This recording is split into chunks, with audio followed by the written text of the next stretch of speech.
Bonjour à toutes et à tous.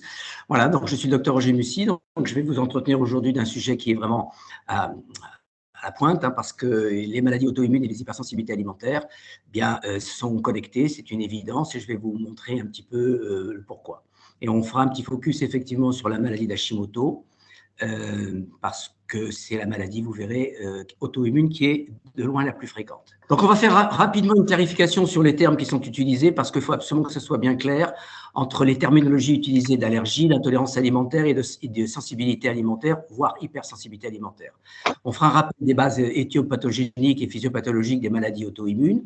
On rappellera les bases physiopathologiques également qui sont adjointes à cette pathologie, c'est-à-dire la dysbiose intestinale et l'hyperperméabilité intestinale, parce qu'il n'y a pas de maladie auto-immune sans une pathologie intestinale.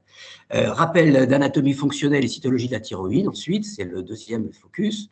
On parlera des physiologies des hormones thyroïdiennes, on parlera de la différence entre les hypothyroïdies et la thyroïdite d'Hashimoto, qui est une maladie auto-immune. Les allergies de type 1 qui sont situées à la gauche, ce sont des allergies de type 1. C'est le royaume de l'allergologie de vos allergologues, des allergologues français.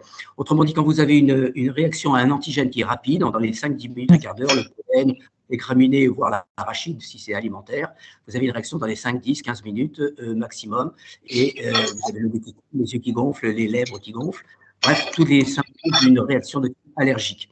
Donc, ce sont des allergies de type 1.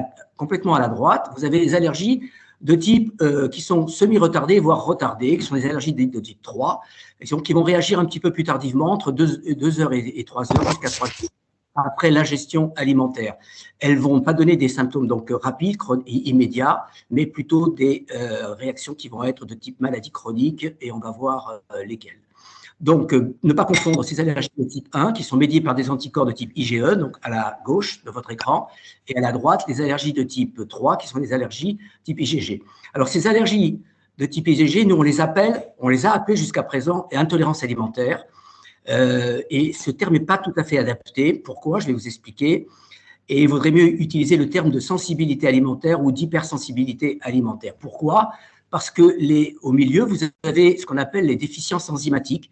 Autrement dit, ce sont des intolérances alimentaires d'origine enzymatique. Qu'est-ce qui se passe? Vous devez avoir une enzyme pour digérer, par exemple, le lactose, qui doit être dégradé en glucose et en galactose. Le lactose lui-même n'est pas du tout assimilable, il est un peu toxique. Donc, s'il n'est pas dégradé par la lactase, vous allez avoir des problèmes avec le lactose. De la même manière, le fructose aussi, et également aussi, qui ne figure pas sur cette petite diapositive, mais c'est l'intolérance à l'histamine, où là aussi, il y a un déficit d'une enzyme qui s'appelle la diamino-oxydase. Et si vous n'avez pas de diamino-oxydase, il est difficile de digérer les aliments qui sont riches en histamine. Donc, on va parler d'intolérance alimentaire donc, sur les déficits enzymatiques. Et on va garder donc pour les origines immunologiques, parce que ce soit les types 1 ou les types 3, ce sont des réactions immunitaires qui mettent en jeu des anticorps, des réactions immunitaires. Alors là, il y a un petit hiatus, c'est au niveau de la maladie cœliaque, qui est une maladie auto-immune, qui est une maladie hautement immunologique, bien évidemment, et dans le langage médical, on parle d'intolérance au gluten. Et cette intolérance au gluten, c'est un terme qui est un petit peu mal adapté, puisque ce n'est pas une intolérance enzymatique, mais bien immunologique. Voilà. Je vous donne l'exemple de la pathologie qui est liée au gluten. Il en existe 3. L'allergie au blé, ça revient à ce qu'on a dit tout à l'heure, c'est-à-dire l'allergie de type 1. Là, on a des réactions qui sont immédiates. Elles ne sont pas si fréquentes que ça. Vous avez la maladie cœliaque. Vous voyez, intolérance au gluten, c'est comme ça qu'elle est appelée. Et ce n'est pas un terme qui est bien adéquat, mais il est dans le langage courant, on ne peut pas le changer comme ça, et qui est une maladie auto-immune, une des plus fréquentes et une des plus sévères. Et puis, vous avez la fameuse sensibilité au gluten non cœliaque. C'est une pathologie où les gens vous rapportent qu'ils ne supportent pas le gluten, mais ils ne sont pas malades cœliaques. Voilà. Alors, vous avez ici, il y a à peu près 7 ou 8 ans, avec Camille, justement, j'avais fait donc un rapport, enfin une étude sur l'intolérance au gluten pour expliquer qu'il y avait, c'est pas moi le premier, hein, ça fait 20, 30, 40 ans qu'on en a déjà parlé, qu'il y avait une nouvelle entité clinique en dehors de la maladie cœliaque, et on avait fait une étude comparative à partir des tests biologiques, qui étaient les tests donc de IMIPRO. Vous avez sur la diapo de gauche Vous avez des entérocytes, donc c'est la cellule de la muqueuse intestinale, bien vivantes, vous les voyez, elles sont bien développées, aucun problème, c'est des cellules entérocytaires plissées de la muqueuse duodénale qui est saine. Et puis vous avez à droite une maladie cœliaque, c'est-à-dire que là, il y a une atrophie complète des villosités intestinales. Pour faire le diagnostic de la maladie cœliaque, il y a des anticorps IgA transglutaminase qui sont ce que les médecins français demandent. Et quand ces anticorps sont négatifs, effectivement, on vous dit bah, vous n'avez pas de problème avec le gluten, ce qui n'est pas vrai, parce qu'il y a cette pathologie de la sensibilité au gluten non cœliaque qui est bien mise en évidence par les tests de DiviPro.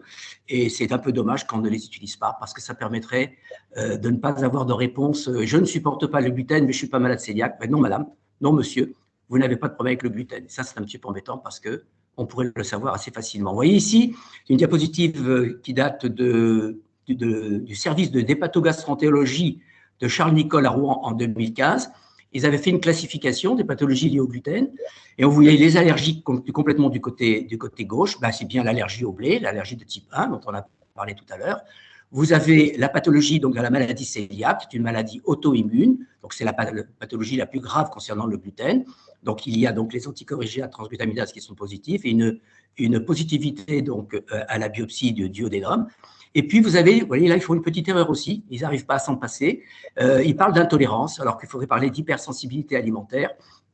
Et ils parlent bien de l'intolérance au gluten, de ce qu'on appelle les Anglais et les Anglo-Saxons parlent de non-cœliaque gluten sensitivité ou la sensibilité au gluten non cœliaque. Vous voyez qu'elle était depuis 2015, c'est une entité qui est quand même reconnue par un service de gastroentérologie dans l'hôpital, un CHU de Rouen. Je vais vous faire donc rapidement des rappels de base éthio-phytiopathologiques des maladies auto-immunes.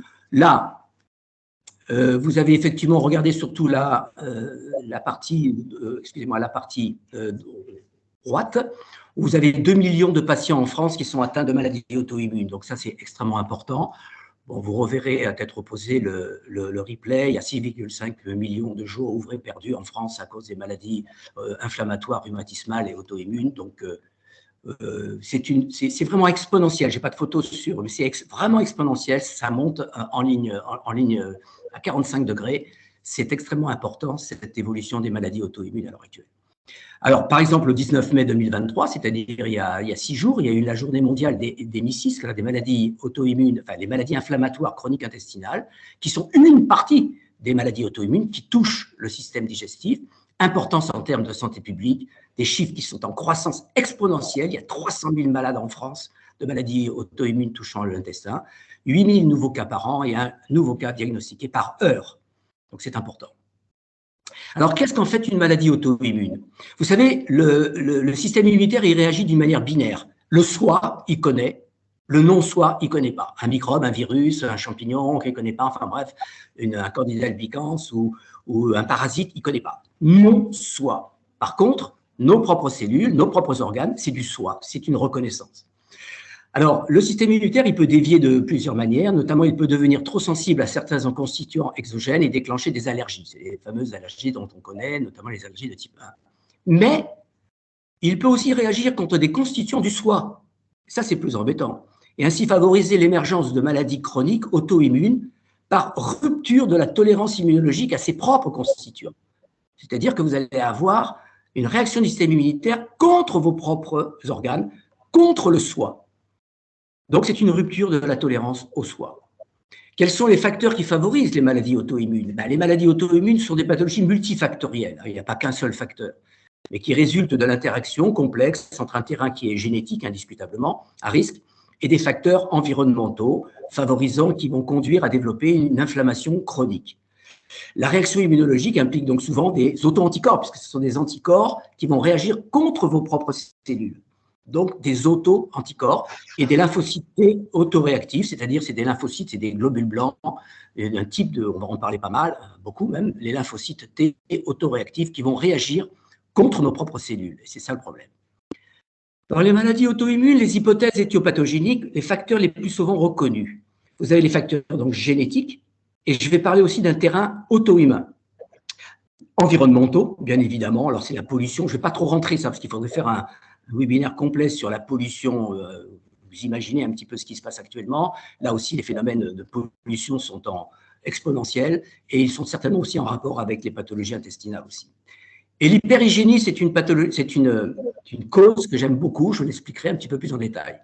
Il y a des facteurs immunologiques, ça sera un petit peu plus compliqué, mais je prendrai quand même 5-6 minutes quand même pour aborder ces causes immunologiques. Et le mimétisme moléculaire dont avait parlé déjà donc Camille Lieners. Les facteurs infectieux, bien sûr, ils sont là présents, et les facteurs alimentaires qui nous intéressent au premier chef, puisque le test d'Imipro travaille sur les intolérances alimentaires. Intolérance, vous voyez, je n'arrive pas à manger, en séparer, mais hypersensibilité alimentaire. Et les facteurs hormonaux, pourquoi? Parce qu'on va le voir, eh bien, les maladies auto-immunes, mesdames, je suis désolé, mais elles touchent beaucoup plus les femmes que les hommes. C'est pratiquement un rapport de 2 pour 10, on va le voir prochainement. Alors, la génétique et les terrains auto-humains, pourquoi? Parce que les auto-anticorps sont des anticorps, ACC anticorps, dirigés contre les éléments de l'organisme qui les a fabriqués.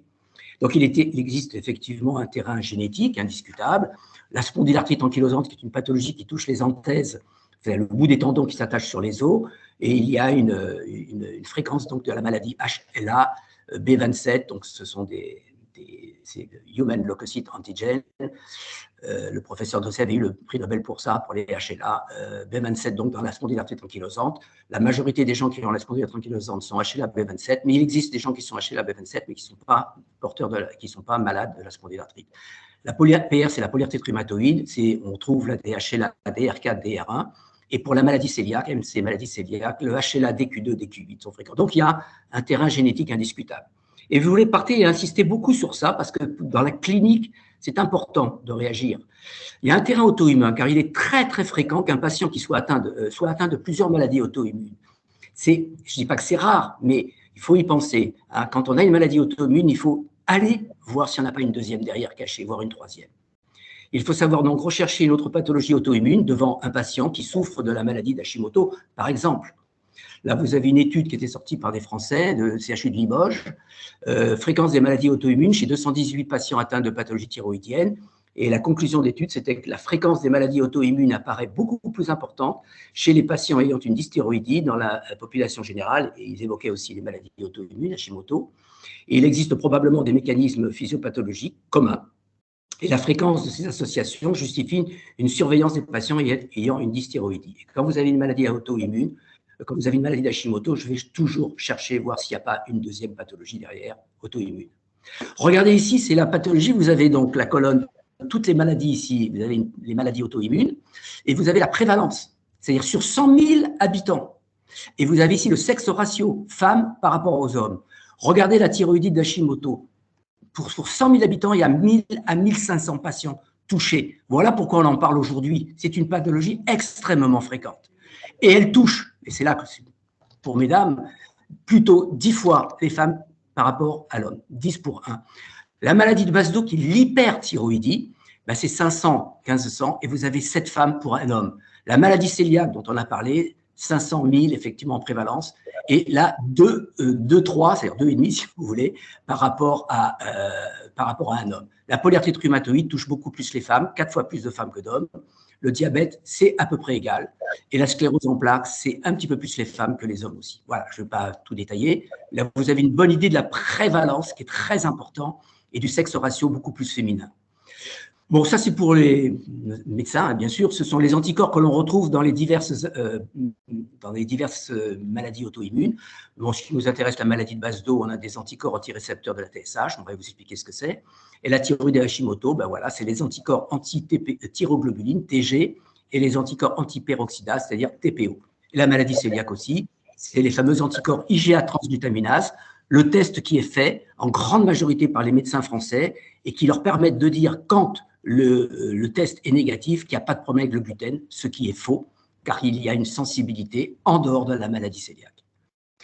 Alors, les maladies auto-immunes, quels sont les facteurs environnementaux? Je ne m'étendrai pas sur la pollution, vous savez ce que c'est, on va pas en discuter, les herbicides, les fongicides, les herbicides, les ensembles phytosanitaires, le glyphosate, etc. Ça a ruiné les intestins, ça a ruiné les pathologies. Voilà, les perturbateurs endocriniens, le bisphénol, etc. On ne va pas en parler, il faudrait faire un webinaire complet là-dessus, ce n'est pas l'objet d'aujourd'hui. L'industrialisation outrancière aussi, bon, voilà, tout ça, ça rentre en jeu effectivement dans la genèse des maladies auto-immunes. La théorie hygiéniste, je voudrais vous en parler un petit peu plus parce que c'est une théorie qui est validée par tous les chercheurs. C'est l'aseptisation de l'environnement qui serait en partie responsable de l'explosion des maladies, allergies et des maladies auto-immunes. Ça veut dire quoi? Ça veut dire que avant, ou même à la campagne, les enfants, ils ont les mains dans la terre, ils jouent dans la terre, ils se mettent les mains à la bouche et ils s'immunisent contre des virus et contre des bactéries qui sont assez puissantes. Et à partir de là, eh bien, ils vont avoir une immunité qui va permettre d'éviter ces pathologies de type allergique ou ces pathologies de type maladie auto-immune. Alors que les enfants des villes, alors je reprends là, autrefois les maladies allergiques étaient prévenues par des infections contractées dans la petite enfance, le développement d'une réponse immunitaire forte contre des virus ou des bactéries pouvait diminuer ou même neutraliser la réponse immunitaire à des agents faibles comme les allergènes, comme le pollen qu'on a actuellement, enfin tout ce qu'on respire ou tout ce que l'on mange. Voilà. Donc les enfants, ils mettaient la main à la bouche, on leur disait surtout ne mets pas les mains à la bouche, ben non, ça les immunisait quelque part et ça leur permettait d'éviter ces pathologies qui deviennent de plus en plus fréquentes parce qu'on est dans un monde, l'hyperhygiénisme aurait perverti l'immunité selon certains chercheurs. Ben vous voyez ici, vous avez l'utilisation de tous les produits qui nettoient et ben, on devient un petit peu trop aseptisé et ça provient du haut niveau socio-économique, de l'amélioration des équipements ménagers, des normes de propreté, la pasteurisation, la stérilisation du lait et des autres aliments, et le respect de la chaîne du froid, etc. Tout ça, ce sont des éléments qui participent au fait qu'on a une espèce d'aseptisation donc de la réponse immunitaire. Voilà. Donc, il y a même une étude qui était sortie il y a quelques années où on avait pris les enfants des campagnes et on s'était aperçu que les enfants des campagnes étaient beaucoup moins allergiques et avaient moins de maladies auto-immunes parce qu'il n'y avait pas de lave-vaisselle. Voilà. Donc, vous comprenez la différence qu'il y a entre la campagne et la ville. Les autres facteurs dans les maladies auto-immunes, c'est les facteurs éthiopathogéniques. Donc, la dysbiose intestinale, on va en parler, l'hyperperméabilité intestinale, les facteurs immunitaires et la théorie du mimétisme moléculaire. Alors, voilà, ça c'est la triade pour moi qui est essentielle, c'est-à-dire une dysbiose, on va expliquer ce que c'est qu'une dysbiose, l'inflammation intestinale et l'hyperperméabilité qui va être la disjonction des cellules entérocytaires, c'est-à-dire des cellules de la muqueuse intestinale. Et vous avez les pathologies auto-immunes, les voilà. Alors, vous avez des pathologies immunes qui sont spécifiques des organes. Hein. Donc, par exemple, la thyroïdite auto-immune, la maladie d'Hashimoto, c'est la plus fréquente, on l'a vu tout à l'heure. Il y a la maladie de Crohn, il y a la rectocolite hémorragique, la maladie cœliaque, etc. Et vous avez des maladies auto-immunes qui sont non spécifiques d'organes, qui sont plutôt systémiques, multisystémiques, qui touchent plusieurs systèmes, comme le lupus érythémateux disséminé, la PR, polyarthrite rhumatoïde, la polymyosite qui va toucher les muscles, la sclérodermie qui va toucher la peau, pareil dermatologique. Alors, la dysbiose intestinale, qu'est-ce que c'est? Il n'y a pas de pathologie auto-immune, il n'y a pas de dysbiose, il n'y a pas d'atteinte ou d'intestin qui soit sain s'il y a une dysbiose. Alors, la dysbiose, vous voyez ici, là-haut, vous avez ça, c'est normal. Homéostasie, ça veut dire équilibre. Vous avez les petites cellules qui sont en rouge, c'est les mauvaises cellules. Les jaunes aussi ne sont pas des très bonnes cellules. Par contre, tout ce qui est bleu et qui est violet, ce sont des bonnes cellules, des bonnes bactéries. Hein. Quand je dis cellules, c'est des bactéries. Eh bien, vous avez ici une expansion, ici, vous voyez, un cas où vous avez une expansion des mauvaises cellules, des pathogènes, d'accord? Ici, vous n'avez que les pathogènes et il y a une réduction de la diversité puisque les jaunes ont disparu, les verts ont disparu, les violets ont disparu. Réduction de la diversité, c'est une des définitions de la dysbiose. Voilà, avec là, en plus de ça, une prédominance des cellules rouges, c'est-à-dire des mauvaises bactéries. Et ici, vous avez une perte complète, même des cellules, des bonnes bactéries, c'est-à-dire les bleus, les violettes, qui étaient des bonnes, il n'y en a quasiment plus. Et il ne reste plus que des mauvaises bactéries. Donc, la dysbiose, c'est une altération durable de l'équilibre normal du microbiote intestinal, que l'on appelait avant la flore intestinale. Elle est caractérisée par la réduction de la diversité des micro-organismes et qui peuvent devenir pathologiques, surtout quand il y a plus, bien sûr, de bactéries pathogènes. À l'état normal, eubiotique. Alors, quand c'est normal, c'est homéostasie ou eubiotique. La muqueuse de l'intestin grêle laisse passer vers la circulation sanguine les nutriments issus de la digestion, mais elle va bloquer, c'est ça qui est important, les grosses molécules, les micro-organismes, les agents toxiques et les autres agents indésirables. Voilà. Et la dysbiose intestinale qui est associée à une inflammation chronique, on va voir que les intolérances alimentaires ou les hypersensibilités alimentaires vont donner des inflammations dites de bas grade, elle est source d'une hyperperméabilité intestinale, il va arriver une ouverture, une disjonction des cellules intestinales, les entérocytes, et qui va être à l'origine de nombreuses maladies chroniques, et parmi lesquelles donc, les fameuses maladies auto-immunes. Voilà l'hyperméabilité, un dessin qui est simplifié. Hein, vous avez un morceau d'intestin, on a pris un morceau de la muqueuse ici. Voilà comment ça se passe. Vous avez ici des jonctions healthy tight junctions, ça veut dire des jonctions qui sont saines parce qu'elles sont serrées. Hein, là, c'est bien attaché, c'est zippé, pas de problème. Et à un moment donné, quand vous avez par exemple des particules alimentaires non digérées, mal digérées, des toxines, des virus ou des bactéries, ça va ouvrir ces jonctions serrées. C'est ce qu'on appelle un leaky gut syndrome. Il va y avoir leaky, ça veut dire qu'il fuit. C'est littéralement un intestin qui est poreux, qui est hyper perméable. Et puis, ces antigènes vont passer, vont pénétrer dans la circulation sanguine. Et quand ils passent dans la circulation sanguine, eh bien, le système immunitaire va se mettre en branle. Donc, l'une des hypothèses qui était infectieuse, je vous avais parlé, ou alimentaire, c'est que l'hypothèse, c'est celle d'un peptide bactérien, qui peut être bactérien, bien sûr, viral, peut être parasitaire, fongique, c'est-à-dire des levures ou des petits champignons, ou alimentaire, je l'ai mis en gros parce que c'est ce qui nous intéresse, venu franchir la paroi de l'intestin grêle, puis phagocyté, ça veut dire avalé, digéré par des cellules dendritiques, on va les voir, c'est des gros mangeurs d'antigènes, et ces cellules dendritiques vont être présentatrices, c'est-à-dire c'est elles qui vont présenter le morceau, l'individu, celui qui est malvenu, présenter donc l'antigène par des molécules, le type HLA, on en a parlé tout à l'heure, aux lymphocytes T, qui sont les globules blancs qui sont effecteurs de la réponse immunitaire. Alors vous inquiétez pas, ça a l'air d'être compliqué, mais je vais vous l'expliquer assez rapidement.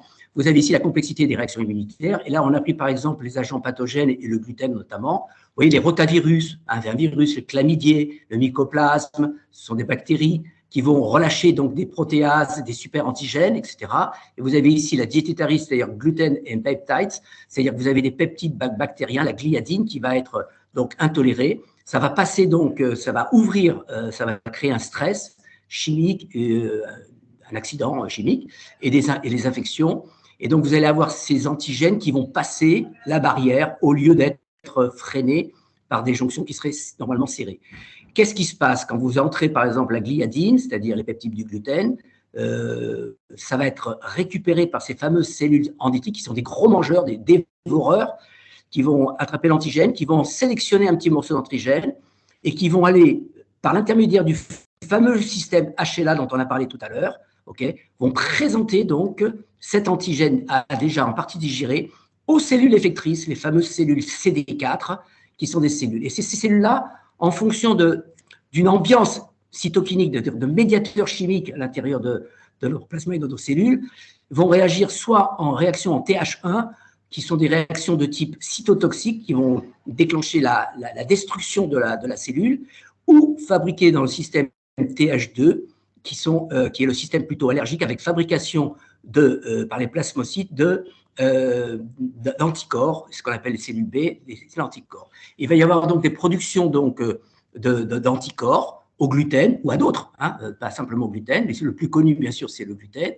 Et qu'est-ce qui va se passer? Ces anticorps vont pouvoir, et c'est ça qui est très important, se fixer à des récepteurs cellulaires, peu importe les toll-like récepteurs 4, mais surtout, ce sont des anticorps qui vont pouvoir aller attaquer, si vous voulez, le cœur. Ici, heart, kidney, c'est le rein.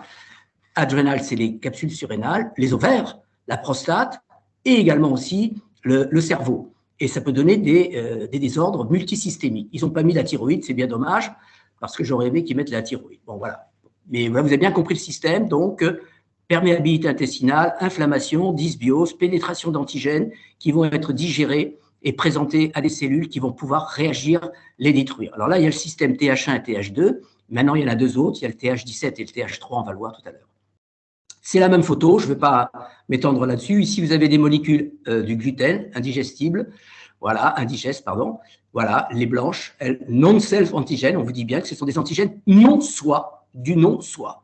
Votre système immunitaire le refuse, tout simplement. Pour lui, il considère que ce n'est pas le soi. Et donc, voilà les fameuses cellules dévoreuses, le système HLA, et présentation à des cellules effectrices, autrement dit, les anticorps, les lymphocytes CD4. Donc, la réponse immunitaire, elle peut, au cours d'une réponse immunitaire, même si l'ensemble des moyens de défense est mis en jeu, l'organisme va faire prédominer la réponse la mieux adaptée en fonction du type d'antigène à éliminer. Soit on aura affaire à des antigènes qui sont intracellulaires, soit des antigènes extracellulaires qui viennent de l'extérieur. Les cellules dendritiques, Ces fameuses cellules dévoreuses, là, ou cellules de présentation d'antigènes, ont un rôle clé dans cette orientation préférentielle. C'est eux qui disent, ben voilà, moi je te présente un morceau d'antigène, c'est à toi maintenant de te débrouiller, mais tu devrais aller dans telle ou telle direction. Rôle essentiel joué par certaines populations lymphocytaires, oui. Alors là, effectivement, je donne ça pour les confrères médecins, effectivement. Vous avez des CD4, ce qu'on appelle les CD4 qui sont naïfs, c'est-à-dire qu'ils n'ont pas été éduqués, et ils n'ont jamais rencontré pour l'instant d'antigènes, ils sont vierges. Et puis après, ils vont être activés quand ils vont être présentés par les systèmes qu'on a parlé tout à l'heure, et qui vont devenir ce qu'on appelle des helpers, c'est-à-dire des aides donc à la neutralisation de l'antigène. Ces populations nous renseignent sur la capacité d'organisation de la réponse immunitaire. Et puis, vous avez les fameux CD8 qui, eux, sont activés, sont cytotoxiques, c'est eux qui vont détruire, c'est eux qui vont neutraliser l'antigène. Ces populations se renseignent donc sur les capacités de réponse cytotoxique de la réponse immunitaire. Voilà, cytotoxicité, ça veut dire qu'on va détruire la cellule, cellule, toxicité. C'est une diapo que j'ai empruntée également aussi à Camille. Voilà, Camille, c'était à l'époque où on avait toujours le système TH1, TH2 et une balance. Il y avait une balance entre le système TH1 et TH2. Si la balance penche pour le système TH2, c'est-à-dire c'est la réponse allergique, on va le voir ça un petit peu plus en détail, eh bien on va avoir des pathologies plutôt allergiques, hein, l'allergie de type 1 notamment. Et par contre, si c'est le système TH1 qui prédomine à la balance, vous allez avoir des pathologies auto-immunes. Donc, le rapport entre TH1 et TH2 est important. Et on va voir qu'ils s'autocontrôlent l'un avec l'autre. Donc, la balance TH1, TH2, les lymphocytes T sont constitués donc, de différentes populations. Vous l'avez vu, les CD8 et les helpers, les CD4. Mais parmi ces derniers, on distingue trois grands types, les TH1, les TH2, les TH régulateurs qu'on va voir, qu'on va appeler aussi les TH3. On va l'avoir tout à l'heure. Ce sont des médiateurs de la réponse immunitaire, sur la base toujours de leur profil de sécrétion cytokinique, c'est-à-dire des médiateurs chimiques qui sont présents. On ne va pas trop rentrer dans les détails, là on rentre dans l'immunologie, c'est un peu plus compliqué. Voilà, vous avez ici les quatre acteurs principaux, le TH1, TH2, avant on ne connaissait que cela, maintenant on sait qu'il y a le TH17 et le T régulateur. Et les rapports entre TH17 et T régulateur, ça va montrer soit qu'on va avoir des pathologies, soit maladies auto-immunes, soit des pathologies de type néoplasique, de type cancer. Vous les avez ici, bon, quand vous aurez le replay, vous les regarderez à tête reposée, pour ne pas perdre trop de temps, mais le TH1, on l'a dit, immunité cellulaire, les pathogènes qui sont intracellulaires, voilà, c'est la réaction en TH1. La réaction en TH2, on l'a dit, c'est plutôt allergique, on l'a vu tout à l'heure avec la sécrétion des anticorps. Et puis, vous avez les TH17 qui vont vraiment jouer sur les pathologies extracellulaires, très importantes dans les maladies auto-immunes, et les Treg qui sont ces fameux médiateurs qui vont essayer de régulariser tout ça, mais qui, quelquefois, n'arrivent pas à les régulariser. Et ça va donner des pathologies auto-immunes. Vous voyez, la complexité, et je ne détaille pas cette diapo, c'est pour vous montrer que c'est archi complexe. Vous avez ici les TH, T régulateurs, les TH17, les TH1, etc., les THB, les TH2. C'est un peu compliqué. Donc, c'est simplement pour vous montrer. Et tout ce qui est ici, ce sont ce qu'on appelle les interleukines, IL2, IL10, IL12, IL23, IL21. Ce sont ça, ces médiateurs chimiques, cette ambiance cytokinique qui fait qu'on va plutôt aller sur la présence de l'IL10, on va plutôt aller sur le TH2, etc., etc. Si c'est de l'IL1 qui est présent, on va plutôt aller sur le TH1, etc. Donc, il y a une espèce d'ambiance qui est cytokinique qui fait que c'est soit le TH1, TH2, TH17 ou les T régulateurs qui vont être mis en jeu. C'est la partie un petit peu plus compliquée, hein, ceux qui veulent aller boire un verre parce que ça les ennuie. Ça, c'est une partie un peu plus, et encore, je l'ai simplifiée. La lignée TH1, j'en ai parlé tout à l'heure, elle est impliquée dans les réponses contre les pathogènes intracellulaires. C'est un rôle central dans l'immunité cellulaire. Il en existe deux grands types. Hein. Les cytokines IL2, par exemple, c'est l'ambiance cytokinique, qui est sécrétée par les TH1, active des réactions encore une fois, de cytotoxicité, destruction cellulaire, par stimulation des lymphocytes, je vous l'ai dit, cytotoxiques, c'est-à-dire les CD8. Les CD8. De plus, et ça c'est important, pour ça que je l'ai mis en rouge, les TH1 limitent la production de TH2. La production d'interféron gamma, c'est typique des TH1, active les cellules phagocytaires qui digèrent, qui sont nécessaires à la destruction des micro-organismes, et ce sont des réactions de type hypersensibilité retardée. Donc, c'est celle qui nous intéresse aussi dans les sensibilités alimentaires. Les TH1 permettent aussi également la production d'anticorps de type IgG. Alors là, les IgG, Camille Lieners, vous avez bien fait la distinction. Dans les IgG, quand vous testez les IgG, il y a les 1, les 2, les 3 et les 4. Ceux qui nous intéressent, c'est ceux qui activent le complément, je vais vous expliquer ce que c'est, et qui induisent la lyse du pathogène, mais surtout qui permettent l'opsonalisation aussi du micro-organisme et de digérer plus efficacement l'antigène. Donc, activer le complément, c'est comme si vous aviez quelqu'un qui était sans arme et on lui donne un fusil. Autrement dit, le complément, ça aide à détruire, quand il y a des anticorps, il faut qu'il y ait un complément pour pouvoir détruire la cellule. Donc, c'est une arme qui va induire la lyse, c'est-à-dire la cassure donc, du pathogène, et de permettre son opsonalisation, c'est on va l'avaler globalement, si on veut mettre un terme qui est facile à comprendre, du micro-organisme et de le digérer. La phagocytose, c'est la digestion, plus efficace de ce dernier.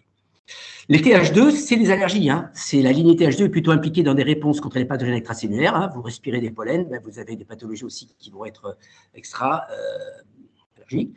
Les TH2 jouent un rôle important dans les réponses de type allergique, car les TH2 libèrent différentes cytokines ces cytokines qui vont stimuler la croissance des plasmocytes.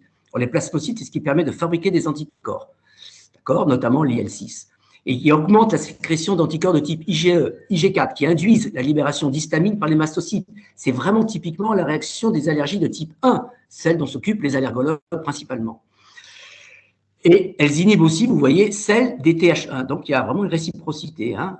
Les TH1 inhibent les TH2, les TH2 inhibent les TH1. Et stimulent aussi la croissance des éosinophiles, qui sont dans l'ambiance cytokinique des interleukines 5 et qui répriment la réponse des macrophages IL-10. Donc, il y a un effet inhibiteur sur les réponses pro-inflammatoires.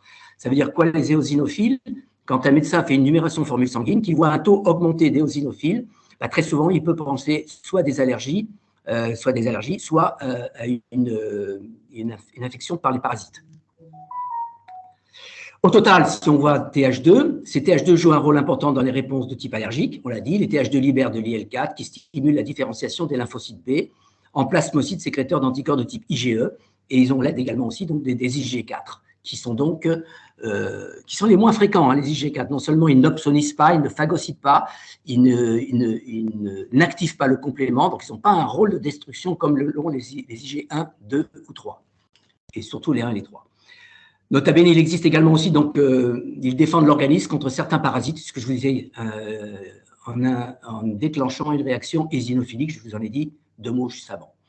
Alors, c'est plus récent ça, des travaux récents 2007 ont permis de mettre en évidence une nouvelle population de CD4, qui sont distinctes des TH1 et des TH2. C'est-à-dire, quand il n'y a pas de TH1, pas de TH2, il y a les TH17. En effet, en l'absence à la fois d'IL4, qui sont plutôt, donc on vous l'a dit tout à l'heure, sur les CD4 et l'interféron gamma, qui est plutôt sur les TH1, il y aurait une différenciation de précurseurs naïfs en TH17. Donc les cellules naïves vont se transformer en TH17. Et ces derniers auraient un rôle dans la protection de l'hôte contre les pathogènes, mais seraient aussi impliqués dans l'auto-immunité. Et c'est pour ça que je vous en parle. En effet, on a des souris déficientes en TH17 vont montrer une atténuation des pathologies auto-immunes. Si vous avez moins de TH17, vous avez moins de chances de fabriquer, moins de risque de fabriquer et de créer une maladie auto-immune. Les TH17 sont découvertes chez la souris, je vous l'ai dit, sécrétant de l'IL-17 aussi, avec un rôle dans la lutte contre les bactéries extracellulaires, les infections fongiques, champignons, les inflammations chroniques et les phénomènes auto-immuns. Bon, elle serait aussi impliquée dans la physiopathologie de la sclérose en plaques, de l'arthrite rhumatoïde ou de la maladie de Crohn. Donc, c'est important et vous avez la référence autobiographie. C'est également une diapositive que j'ai empruntée donc à Camille. Bon, TH1, TH2, TH17, on en est là pour l'instant. Bon, les TH1, on l'a vu, l'immunité cellulaire. Le TH2, c'est plutôt les allergies. Les allergies avec la fabrication d'anticorps de type en provenance des cellules B, de l'immunité immorale, donc IgE, IG4, donc les allergies notamment immédiates et les allergies de type 3. Et les TH17 sont des lymphocytes B aussi. Et là, on va avoir c'est ça qui vont également aussi stimuler les IgG qui sont pro-inflammatoires et qui nous intéressent donc dans les tests d'hypersensibilité alimentaire. Alors maintenant, il y a une quatrième, elle est importante, une quatrième lignée récente aussi, ce sont les lymphocytes T régulateurs. On l'appelle TR ou Treg, sont une sous-population de lymphocytes, toujours des CD4, ayant une propriété d'inhiber la prolifération d'autres lymphocytes effecteurs. CD4, CD8, vous voyez, c'est des régulateurs. Ils sont là, s'il y a trop de CD8 ou s'il y a trop de CD4, ils essayent de régulariser. C'est pour ça qu'on appelle les Treg. Ils sont nécessaires au maintien de la tolérance immunitaire. Eh oui. Ils participent donc au maintien de l'homéostasie, de l'équilibre. Ils participent à la tolérance immunitaire en régulant les lymphocytes, je l'ai dit tout à l'heure. Ils sont essentiels à la tolérance aux antigènes du soi. Ils nous protègent contre nos propres cellules, donc ils protègent nos propres cellules, et pour la tolérance aux antigènes non dangereux. Donc ils jouent un rôle important dans les maladies auto-immunes. Les Tregs, bon, je vais passer, vous verrez ça quand vous reprendrez la tête reposée, mais les Tregs jouent un important, je vous l'ai dit, notamment, regardez la cette deuxième partie, les Tregs jouent un rôle important avec des sites du corps en interférence avec l'environnement extérieur. Autrement dit, l'intestin, il faut savoir qu'il est en relation par la bouche avec l'extérieur. Hein. Notre intestin est en relation avec l'extérieur. Donc, l'environnement extérieur. C'est le cas, donc, par exemple, au niveau de certaines plaques qui sont des plaques de Peyer que vous avez ici sur le dessin. Et donc, les intestins sont concernés par ce type de cellules. Là, vous regarderez qu'aussi à tête reposée, on voit un petit peu le résumé de tout ce que je vous ai dit. Les CD4 naïfs, qui ne vont plus l'être parce qu'ils vont être instruits par les antigènes, d'une certaine manière, en fonction, encore une fois, des interleukines, c'est-à-dire des médiateurs chimiques. Là, c'est l'interféron gamma, ça va donner du TH1. Si c'est l'IL4, on va avoir du TH2, donc plutôt allergique. Si c'est du TH17, eh bien, on avait l'interleukine 17, mais la 21, la 22, la 26, la 9, et le TNF-alpha, qui vont plutôt donner des pathologies auto-immunes, et les Tregs qui sont là, s'il y a du tumoris facteur, de l'IL10 ou de l'IL35, ce sont plutôt des cellules qui vont nous protéger, qui vont essayer de jouer un rôle de médiateur dans la guerre qu'il y a entre TH1, TH2 et TH17. Là, on peut faire, nous, en tant que médecins, on peut faire des explorations du système immunitaire, des balances entre TH1, TH2, TH17 et Treg.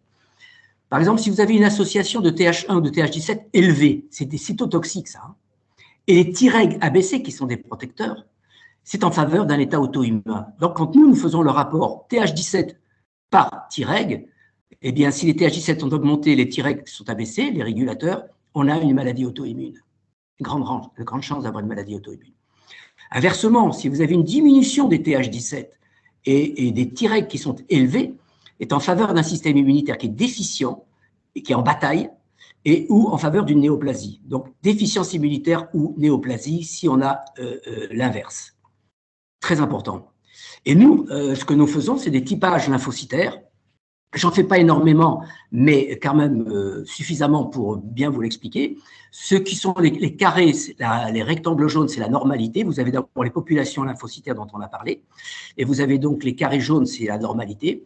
Et vous avez le rouge, c'est le résultat du patient. Là, par exemple, il est inférieur à la normalité. Inférieur à la normalité, légèrement inférieur à la normalité. Normal, normal, normal, normal, ici. Et là, très déficitaire. Et qu'est-ce que c'est? Les Tregs. Eh bien, c'est une pathologie auto-immune, une maladie d'Hashimoto. Voilà. Les T régulateurs en baisse, les TH1 élevés, TH1 normaux élevés, Treg très bas, eh bien, vous avez une pathologie auto-immune. Donc, on a les moyens. Et tout ce que je vous dis tout à l'heure, c'est pas, ça se caractérise par des tests et on peut avoir donc les résultats et confirmer un diagnostic qui peut être déjà clinique.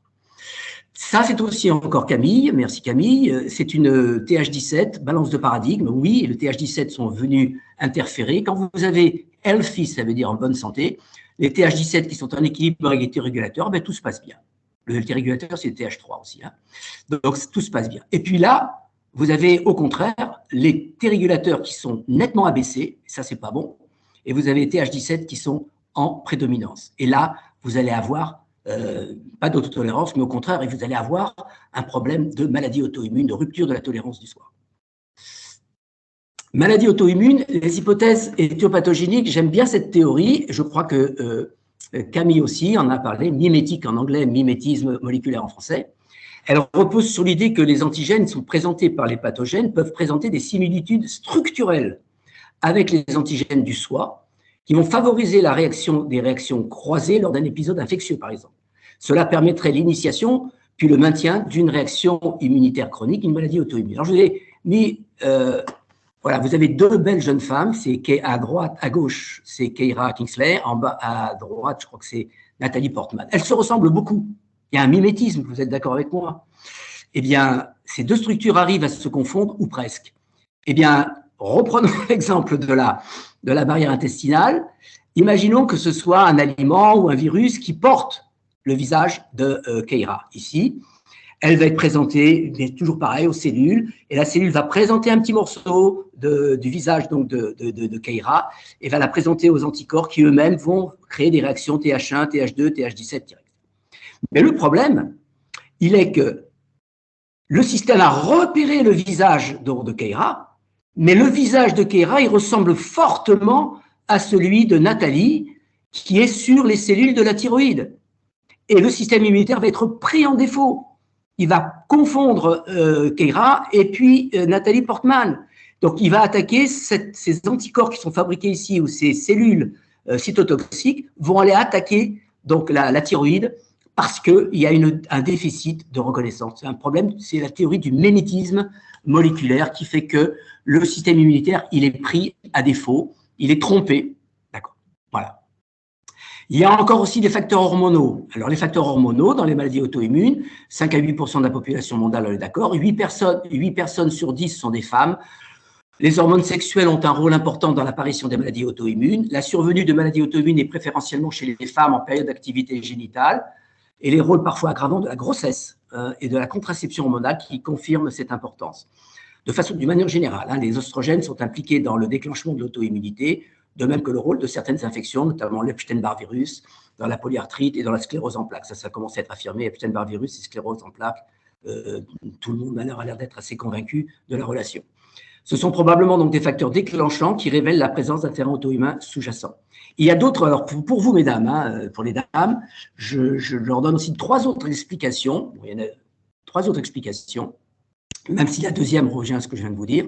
C'est le rôle de l'épigénétique, c'est-à-dire vous avez l'inactivation physiologique de l'X. Vous avez deux X qui sont de grande taille, et nous les hommes, Y, il est de petite taille. Et il s'agirait donc de l'existence d'un gène d'inactivation sur l'un des 2 X qui pourrait expliquer aussi l'émergence des maladies auto-immunes. Il y a l'inhibition d'une protéine protectrice, AIRE, ça veut dire auto-immune régulateur, contre les maladies auto-immunes. Les oestrogènes, c'est ce que je vous ai dit tout à l'heure, les oestrogènes inhibent l'expression de cet auto-immune régulateur. Et donc, il va y avoir augmentation de la susceptibilité donc, aux maladies infectieuses. Et puis, il y a une 3e raison qui est assez intéressante, c'est le microchimérisme fœtal, c'est-à-dire qu'il y aurait un mécanisme d'échange physiologique de cellules entre la mère et puis le fœtus. Ces cellules pourraient être ensuite considérées comme des éléments étrangers et favoriser les maladies auto-immunes. Il y a une espèce de mimétisme aussi fœtal, de microchimérisme. On va attaquer la thyroïde. Bon, la thyroïde, vous voyez, vous la connaissez, à la base de la gorge, vous êtes en dessous donc, du cartilage du larynx, du cartilage thyroïde. Il a un isthme qui sépare 2 lobes, le lobe droit et le lobe gauche, ça fait à peu près de 3 cm, 2 cm de large. Voilà. Donc, cette thyroïde, elle est très, très importante. Pour moi, c'est le chef d'orchestre de toutes les hormones du corps. Voilà. L'anatomie fonctionnelle, vous voyez ici la représentation, l'unité morphologique de la glande thyroïde, c'est le follicule thyroïdien. Le voilà, c'est ce qui est en violet qui est ici, un petit violet, voilà. Et le follicule thyroïdien ou vésicule thyroïdienne qui est composé d'un épithélium unistratifié d'une seule couche de cellules folliculaires, c'est ce qu'on appelle les thyréocytes, produisant donc les hormones thyroïdiennes. Elle est disposée autour d'une lumière, vous la voyez ici, la lumière centrale qui contient de la colloïde et qui est principalement constituée du précurseur des hormones thyroïdiennes, c'est-à-dire la thyroglobuline. Retenez bien ce nom parce que les anticorps anti-thyroglobulines font partie du diagnostic de la maladie auto-immune, de l'Hashimoto. On l'a vu celle-là. Voilà. La deuxième partie, le follicule thyroïdien, donc le voilà en plus gros, est un véritable piège à iode, beaucoup d'iode. L'ion, iodure, bien sûr, élément rare à la surface de la Terre. Hein. Je vous signale que le sel de mer, il est déiodé. Hein. On en reparlera si vous voulez. Rare à la surface de la Terre et indispensable au fonctionnement de l'organisme. L'iode ainsi capté et stocké dans la colloïde. La biosynthèse des hormones thyroïdiennes pourrait alors se découler. En fait, il va y avoir une fusion, si vous voulez. Les cellules de la thyrocyte vont se gorger de thyroglobuline. Voilà. Et donc, l'iode va venir se coupler donc, à la thyroglobuline. Voilà, la thyroglobuline et l'iode qui va être capté par les cellules va venir se coupler, il va y avoir un couplage, un retour dans la cellule thyroïcyte. Donc la thyroglobuline iodée est ensuite réintégrée dans le follicule thyroïdien, c'est ce que je viens de vous dire. Voilà. Physiologie des hormones thyroïdiennes. Alors, il y a 2 phases, il y a la phase 1 et la phase 2. La phase 1, il est indispensable d'avoir de l'iode, 4 atomes d'iode, et puis l'acide amine qui s'appelle la L-tyrosine. Ça, c'est les briques pour fabriquer la maison, hein, d'accord ? Le but, c'est de former une hormone thyroïdienne qui s'appelle la T4. Pour faire ça, il faut cette fois-ci une enzyme qui s'appelle la thyroperoxydase. Et la thyroperoxydase, elle est fondamentale. Parce que si vous n'avez pas, alors si vous n'avez pas d'iode, bien sûr, on n'en discute pas, hein, c'est crétin des Alpes, il n'avait pas d'iode, c'est pour ça qu'il était crétin. Et l'iode est absolument indispensable. Pendant la grossesse, je conseille, c'est vraiment de bien surveiller le pool de d'iode. Il faut apporter de l'iode à la maman. La thyroperoxydase, vous voyez qu'elle fonctionne avec des éléments qui sont fondamentaux aussi. Le sélénium, le fer, le zinc, Mn, c'est le manganèse, le molybdène, le vitamine E, la vitamine A. Il faut avoir ces éléments-là pour qu'on puisse avoir une transformation, favoriser l'action de la thyroperoxydase. Par contre, elle est contrée par les PCB, les toxiques, les dioxines, la pollution chimique, bien sûr.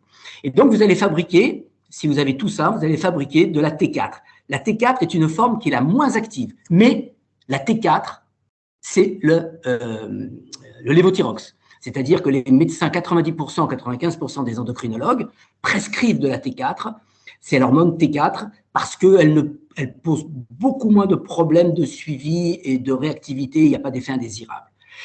Le problème est le suivant, c'est que c'est une forme qui est la moins active, et si elle ne se transforme pas en T3, ben ça ne va pas aller. La thyroperoxydase est assez souvent identifiée comme cible des caractéristiques des maladies auto-immunes thyroïdiennes, ainsi les anticorps anti-TPO, anti-enzymes qui fabriquent la T4, sont impliqués dans la thyroïdite de Hashimoto. Son activité est accrue par la thyrostimuline. Bon, ça, c'est le feedback supérieur cérébral. On verra ça tout à l'heure. Donc, la physiologie de la thyroïde, la phase 2, c'est qu'il faut, si vous avez de la T4, c'est bien gentil, mais elle est totalement inactive. Il faut la transformer en T3. Et la T3, pour la transformer, cette T4 qui est inactive, elle doit être transformée par encore un atome d'iode qui doit arriver.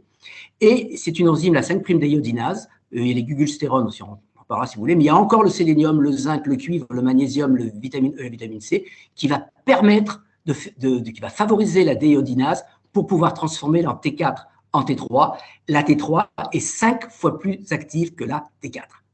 Mais on ne prescrit que de la T4. Si vous n'avez pas la transformation de T4 en T3, il va y avoir des problèmes. C'est pour ça qu'il y a certains médicaments qui contiennent de la T3. Voilà. Et quels sont les inhibiteurs de cette action de cette enzyme? Ben, c'est le stress, les infections, fièvre, maladies chroniques, les régimes sévères, etc. Et les toxiques, c'est le cadmium, c'est le plomb et c'est le...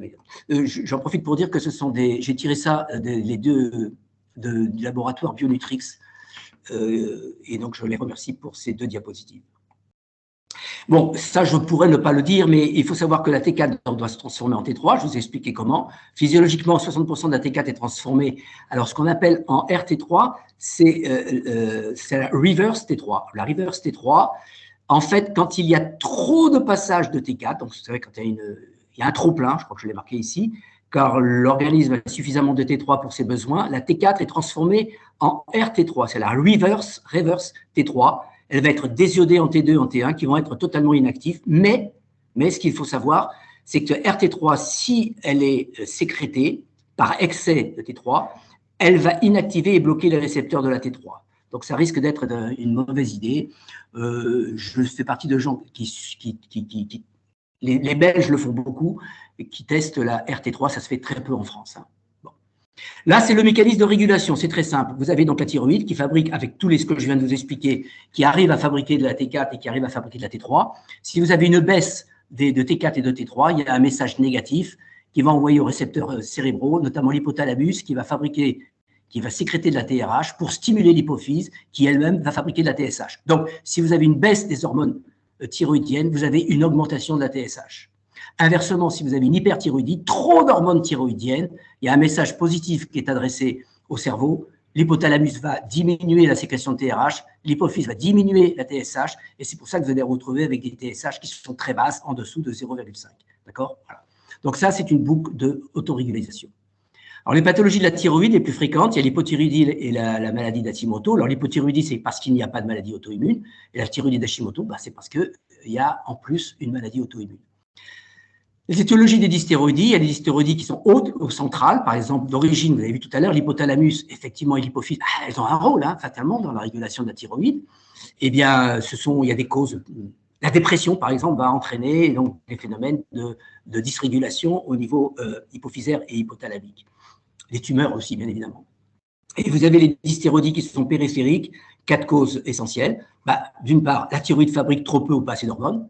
par évident, par déficit de la transformation de T4 en T3, et oui, ça arrive, des excès ou des excès de transformation de T4, je vous l'ai dit, en reverse T3, ça c'est aussi une cause, et aussi par résistance aux hormones thyroïdiennes, c'est-à-dire que la T3, qui est la plus active, ne parvient pas à rentrer ou à se lier à son récepteur nucléaire dans la cellule pour être en capacité d'agir. Autrement dit, il y a une résistance à l'hormone thyroïdienne. Comme il y a une résistance à l'insuline, etc., ben, il y a une résistance à l'hormone thyroïdienne. Les signes cliniques de l'hypothyroïdie, alors rapidement, parce que s'il y a des gens qui sont touchés par ça, ou les médecins, vous savez parfaitement bien les signes, la frilosité, l'exostomie froide, la température matinale basse, les œdèmes le matin, la fatigue matinale qui est caractéristique, les courbatures musculaires, rigidité articulaire le matin, la perte des cheveux, les ongles fragiles, les marbrures de la peau sèche, les cheveux cassants.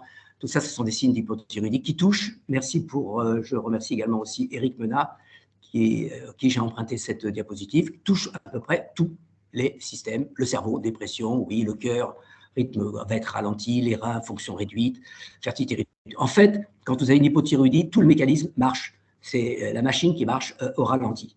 L'hyperthyroïdie, au contraire, c'est l'exacerbation des mêmes systèmes. La maladie Hashimoto, c'est une pathologie, donc c'est une hypothyroïdie, mais qui va être auto-immune. Donc elle va avoir une réaction auto-immune vis-à-vis de ses propres organes. Il y a un infiltrat lymphocytaire des tissus thyroïdiens. L'hypothyroïdie va donc se manifester par une élévation des auto-anticorps. Les anti-TPO, la thyroperoxydase, celle qui permet de fabriquer la T4, et les anticorps anti-TG qui font partie effectivement de la cellule et notamment qui ont été formés dans rappelez-vous, dans la colloïde de la cellule thyroïdienne. Et dans la maladie de Basedow, c'est l'inverse. Vous avez une augmentation des antirécepteurs de la TSH, antitrac. Pour ça, ce n'est pas notre sujet d'aujourd'hui. Voilà. Alors, quel est le rôle respectif des anticorps antithyroïdiens, TPO et TG, dans la maladie d'Hashimoto, et des anticorps et des IgG alimentaires, parenthèse, dans Ibupro. Alors, l'hypothyroïdie auto-immune, c'est dans la maladie d'Hashimoto, on trouve des anticorps dirigés contre la TPO et contre la thyroglobulinée, beaucoup plus fréquemment sur la TPO. Mais des fois, il y a des TG qui sont positifs et pas la TPO. Mais c'est principalement la thyroperoxydase qui est touchée. Donc, il y a des anticorps anti-TPO et anti-TG, taux souvent qui sont très élevés. Notre expérience, moi, depuis 20 ans que je travaille sur les intolérances alimentaires et que je fais des évictions alimentaires, les évictions des aliments, IgG aux tests qui sont positifs au test Imupro, entraînent une nette diminution des taux des anticorps anti-TPO et TG, et aussi, bien évidemment, une amélioration clinique. Pourquoi je dis ça? Parce que j'aime beaucoup nos amis endocrinologues qui prescrivent que le lévothyrox, on est d'accord, que de la T4. Mais ensuite, les anticorps anti-TPO, anti-TG, excusez-moi, sont contre-fiches complètement, ce n'est pas leur problème. La TSH est normale, le lévothyrox, il marche, la lévothyroxine, c'est-à-dire le lévothyrox, fonctionne, on ne s'occupe pas des anticorps. C'est bien dommage, parce qu'on va voir que les anticorps entraînent une amélioration clinique quand on les fait diminuer, et on les fait diminuer en évinçant des aliments qui sont positifs au test. Donc, le rôle physiopathologique des anticorps IgG alimentaires. La peroxydase, on l'a vu, et la thyroglobuline sont des protéines membranaires et intracellulaires dans les thyrocytes. Elles ne peuvent être retrouvées dans la circulation sanguine qu'à la suite d'une agression cellulaire, c'est-à-dire une cytotoxicité. Consécutivement à cette attaque contre la membrane cellulaire, les thyrocytes libèrent alors leur contenu. La peroxydase, qui est intramembranaire, on l'a vu, la thyroglobuline, qui est dans la colloïde, on l'a vu tout à l'heure, colloïde intracellulaire, dans le courant sanguin. Donc, ces réactions immunitaires sont alors activées, ça passe dans le sang, et donc le système immunitaire y réagit anormalement. Et qui sont les responsables? Ce sont les anticorps IgG, entre autres, ce sont les anticorps IgG alimentaires qui se fixent avec le complément. Je dis, les IgG ne sont pas eux-mêmes, ne sont pas capables de détruire, mais s'ils ont l'aide, on les arme avec le complément, ils vont permettre donc d'attaquer, se fixer sur les membranes des thyréocytes qui sont à l'origine de cette agression cytotoxique. La peroxydase et la thyroglobuline sont alors libérées dans le flux sanguin, reconnues comme un antigène par le système immunitaire, elles vont déclencher la réaction humorale des anticorps et augmenter les taux des anticorps anti-TPO, anti-TG. Donc il en résulte qu'éliminer en fait, il est le but, éliminer de l'alimentation les anticorps IgG alimentaires positifs, selon le test que nous pratiquons, entre autres le test Imupro, ça va permettre de diminuer les agressions des thyréocytes, diminuer dans le flux sanguin la peroxydase et la thyroglobuline. On va avoir une diminution des anticorps anti-TPO et TG et une amélioration clinique. Et ça, c'est la pratique, c'est notre expérience qui le montre. D'accord? Ça n'a pas été prouvé. Donc, pour moi, les grands principes du traitement, c'est personnaliser l'alimentation. Ça, je le répète à longueur de journée. C'est-à-dire qu'en évinçant de façon transitoire des aliments qui sont détectés positifs au test IMUPRO, qui sont responsables d'inflammation de bas grade et d'hyperperméabilité intestinale à l'origine des maladies chroniques et notamment les maladies auto-immunes. Si vous laissez pendant trop longtemps une hypersensibilité alimentaire, eh bien, on va déclencher des maladies chroniques, dont les maladies auto-immunes, s'il y a des facteurs génétiques, environnementaux qui viennent se rajouter, etc. En traitant parallèlement la barrière intestinale, micronutrition, afin de cicatriser, réparer, régénérer la muqueuse intestinale. Autrement dit, personnellement, je retire les aliments qui carchérisent votre muqueuse intestinale, et une fois qu'on a retiré ces aliments agresseurs, je vais protéger, cicatriser, réparer, régénérer et protéger la muqueuse intestinale par les probiotiques, etc. D'accord? Bon, aujourd'hui, ce n'est pas le but du traitement, et je vais vous présenter quelques cas cliniques. Je reprends celui de Camille Lieners, puisque ça m'a il y a un petit peu de temps, je ne vous cache pas, mais j'en ai beaucoup, je ne peux pas tous les traiter parce que c'est très long. Là, vous aviez un test une de mes patientes qui était venue en juin 2017, qui avait des problèmes digestifs, des migraines, fatigue, qui avait des raideurs. Elle était incapable de croiser les jambes tellement ça la fatiguait, des yeux gonflés, et elle était sous 100 mg de lévothyrox, donc de T4. Et elle avait des anticorps anti-TPO de 2509 en juillet 2017 et des anti-TG, thyroglobuline, à 95. Elle revient me voir, oui, au test IMUPRO. Elle pratique le test IMUPRO en juillet 2017, un mois après m'avoir vu. Et en octobre 2017, elle revient me voir. Après l'élimination des aliments IgG positifs, elle n'avait absolument plus aucun symptôme. Aucun. En mars 2018, les anticorps, la TSH, donc vous voyez, elle est complètement normale, la TSH, hein, on est très bien, on va presque vers l'hyper, là. On est très très bien. Et les anticorps 2509 à 351. Là, les TG avaient augmenté, je n'ai pas l'explication, mais il avait un petit peu augmenté. 95-108, c'est pas très significatif. Mais par contre, 2509 à 351, c'est remarquable. Donc, vous supprimez les aliments et à ce moment-là, vous avez une amélioration considérable des symptômes et la baisse également des anticorps. Quel était son test? Le voilà, son test. Eh bien, cette dame-là, elle avait 62 intolérances alimentaires, principalement, regardez ici, le gluten. C'est le gluten qui était à 28,8, ça fait 30, voilà. Donc, le gluten était responsable, mais il n'y avait pas que le gluten, il y avait aussi les œufs, le blanc d'œuf notamment, 116,6, qui est énorme. Et donc, vous avez une pathologie qui était très nette, liée à la fois au gluten et à l'ovalbumine, notamment du blanc d'œuf. L'autre deuxième cas que j'ai retiré de l'exposé de Camille, ben là, vous avez aussi une patiente qui était venue voir en septembre 2016, fatigue, perte de cheveux, cheveux cassants, problème de peau du visage. Elle avait des anticorps anti-TPO à 684 et des anti-TG à 189. Vous voyez l'anti-TG ici, et là, en octobre 2016, elle a été tout traitement Euthyral. L'Euthyral, c'est un traitement qui intègre un tout petit peu un cinquième de T3. Elle avait toujours les symptômes persistants. Et elle décide, je lui dis, écoutez, faites le test IMUPRO. Oui, je vais le faire. Elle fait le test IMUPRO. Et en février 2017, les anticorps anti-TPO passent de 998 à 325. Et eux, ils augmentent aussi un petit peu. Je n'ai toujours pas cette explication, je la recherche. Pourquoi les TG augmentent quand on a une amélioration clinique et des anti-TPO qui baissent. Les symptômes ont disparu après la suppression des anticorps positifs. Aucun symptôme, je la revois en avril et en juin, il n'y avait plus aucun symptôme. Et regardez, 325, 31, 32. Là, ça redescend, et là, ça descend. Alors, pourquoi ça a monté? Initialement, on a l'impression que quand les TPO descendent, les TG montent un peu, puis après, tout se régularise. Mais c'est remarquable de passer de 684 à 32 par ce type de traitement. Et elle n'avait pas énormément, regardez, c'est son test. Hein. Elle avait, et là, c'est très curieux parce qu'elle a le jaune d'œuf qui est positif, elle n'a pas le blanc d'œuf, alors que dans 80% des cas, c'est toujours le blanc qui est plus positif que le jaune. Et elle a ici, au niveau des produits laitiers, on vous dit c'est le lait de vache, c'est le lait de vache. Dans 95% des cas, on vous dit c'est le lait de vache. Eh ben non, elle avait une positivité à la brebis, à la chèvre, et le lait de vache était négatif. Donc attention à se méfier, à ne pas toujours dire, ne pas jouer sur des statistiques.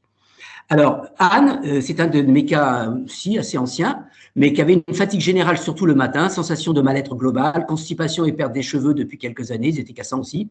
Elle en a assez de prendre des hormones, surtout pour le restant de sa vie. Elle m'a dit, j'en ai ras-le-bol, je veux arrêter ça. Elle a entendu parler du rôle possible des intolérances alimentaires, excusez-moi, des sensibilités alimentaires, sur son état de santé. Alors, elle fait le test, Et le test, c'est c'est une autre présentation, c'est Muscline 134, je suis désolé, ce n'est pas la présentation actuelle. Elle existe toujours, mais pour l'instant, mais c'est le test 134 qu'elle avait fait, donc 134 aliments. Elle a fait ça, c'est en 2013, vous voyez là-haut, c'est en 2013. Voilà. Et qu'est-ce qu'elle a? Le gluten, archi positif, donc avec 108, alors que la normalité commence à 7, la pathologie commence à 7,5 microgrammes par millilitre. 108. Cette personne-là a supprimé le gluten, son alimentation, et alors ça a été extraordinaire, parce qu'il y avait une amélioration du bien-être exceptionnelle, perçue par la patiente, diminution des doses de lévothyrox. On a réussi à baisser de lévothyrox de 100 à 75. Elle voulait le retirer, mais je lui dis, on va y aller tout doucement, attention. Diminution des auto-anticorps anti-TPO et TG de moins 20 à moins 70%. Et ce sont des résultats que j'ai régulièrement superposables sur les 36 derniers patients Hashimoto que j'ai, je retrouve exactement la même chose. Mais il y a eu une chose qui était extraordinaire, je vous le note, c'est que ce n'est pas un placebo, parce qu'elle me dit, vous savez, docteur, j'ai quelque chose à vous dire. Je suis une insomniaque, mais depuis 30 ans, je ne dors pas la nuit. Vous voyez, ma chambre est remplie de livres. Je passe mes nuits à lire. Eh bien, elle me dit, depuis que j'ai retiré le gluten, je donne la phrase exacte, je dors comme un bébé. Je dis bien, je dors comme un bébé alors qu'elle était insomniaque. Voilà, c'est simplement une remarque que je fais. Là, je vous donne un dernier test. Alors, c'est pour vous montrer, parce qu'il y a des gens qui disent la poule, qui fait la poule et qui fait l'œuf.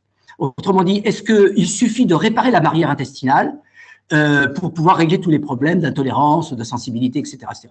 Bon, personnellement, je dis que non, il faut à la fois retirer les aliments et à la fois réparer la muqueuse.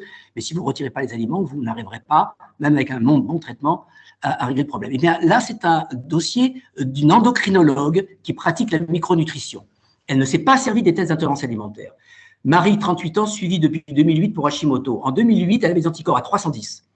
Les TG négatifs. Unique traitement micronutritionnel de la thyroïde et de la barrière. En août, les anticorps baissent, ça confirme ce que nous on voit aussi à 74. En juillet, elle baisse à 26. En novembre, c'est normal. Ça confirme absolument ce que l'on sait, mais elle n'a pas retiré des aliments là. En septembre 2011, les anticorps remontent à 265 car elle a arrêté le traitement micronutritionnel de la thyroïde et de la barrière. En août 2013, ça redescend à 65, elle a repris le traitement. En juillet 2014, ça remonte à 421 car elle a arrêté à nouveau le traitement micronutritionnel. En décembre 2014, reprise du traitement micronutritionnel et ça redescend à 88 en août 2017. Donc c'est clair et net que quand vous traitez la barrière intestinale, le leaky gut, vous améliorez les choses, mais vous ne réglez pas le problème parce que vous n'enlevez pas les agents agresseurs. Vous traitez des symptômes, mais vous ne traitez pas la cause. Et ça, on a du mal à le faire passer aux gens qui s'occupent effectivement aux naturopathies ou autres, aux médecins, de comprendre que ça ne suffit pas de traiter la barrière intestinale si vous ne retirez pas les agents qui sont responsables du leaky gut. Donc, ce que j'ai noté ici, les anticorps antithyroïdiens baissent avec le traitement micronutritionnel, c'est évident, mais ne règlent pas le problème si vous ne faites pas une alimentation personnalisée, des évictions alimentaires, des sensibilités mises en évidence par les tests. Voilà, ça c'est ce que je pense. Et je crois qu'il faut vraiment en tenir compte. La conclusion pour moi, c'est que les hypersensibilités ou les intolérances alimentaires jouent un rôle non négligeable en tant que facteur déclenchant et d'entretien des maladies auto-immunes, que les tests d'intolérance alimentaire aux IgG de qualité, je pense que tel que le ImuPro, pour moi c'est le meilleur, il n'y a pas photo, j'ai essayé d'autres tests, ça ne fonctionne pas comme ça, c'est moins bon, nettement moins bon, sont un outil diagnostique et une aide à la thérapeutique. Et que l'alimentation individualisée et personnalisée, c'est un levier thérapeutique important dans la prise en charge des maladies auto-immunes et de bien d'autres maladies. Hein, il n'y a pas que ça, d'autres maladies. Voilà, donc ça c'est ma conclusion. Alors moi j'ai écrit un livre il y a effectivement déjà 7-8 ans. Je mange ce qui me réussit. C'était le guide pour interpréter et soigner vos intolérances alimentaires. Vous voyez, à l'époque on était sur les intolérances, on n'était pas sur les hypersensibilités. C'est comme ça. Voilà. Et puis j'ai un site, intolérance au pluriel, alimentaire au singulier, où vous pouvez retrouver certaines choses intéressantes. Je ne m'en occupe pas beaucoup, mais il y a des choses intéressantes. Voilà. Écoutez, je vous remercie de votre attention et j'attends vos questions si vous avez quelques petites questions à me poser. Merci, docteur Mussy, pour cette passionnant webinaire. C'était vraiment très intéressant. Oui. Alors, si vous avez des questions, tous, vous pouvez soit les poser dans Conversation, Ou alors, vous pouvez lever la main et puis on vous donnera la parole. Je peux sortir, moi, du… Bah non, restez comme ça, c'est Oui, je bien, reste. D'accord. si ça vous convient. Oui. J'ai l'impression que pour le moment, il n'y a pas beaucoup de questions. Vous avez été très Ah, clair. Je crois que oui, ils ont faim peut-être aussi. C'est ça. peut-être. Ah ben voilà. Bon. Première remarque. Merci Roger, très complet de la part d'Eric Kinner. Ah, merci Eric. Bonjour à toi. J'espère que tu vas bien. Eric fait partie des médecins en France qui s'occupent avec Eric Menat des intolérances alimentaires. Il y en a d'autres, mais Eric…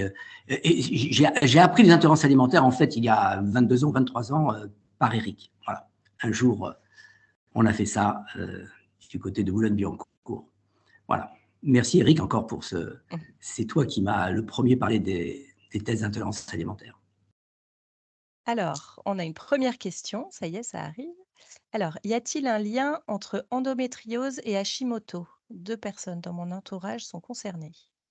Alors, oui, il y a une relation entre endométriose et hypersensibilité alimentaire.